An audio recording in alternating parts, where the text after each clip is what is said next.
Pinoy Almutsyaw!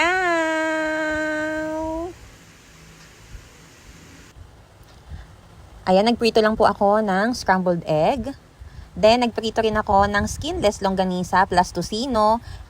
And syempre, mawawala ba ang ating all-time favorite na mga tuyo? Sa same pan na pinaglutuan ko ng mga ulam, naggisa ako ng bawang. Nilagyan ko din ng margarine. Inilagay ko na ang mixed veggies. And syempre, ang ating bahaw na kanin.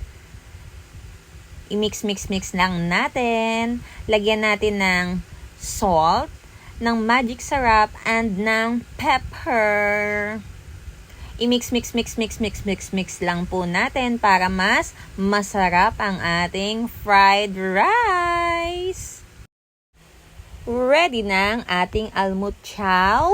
Ilabas ng isang bandehadong kanin. Tara na at kumain!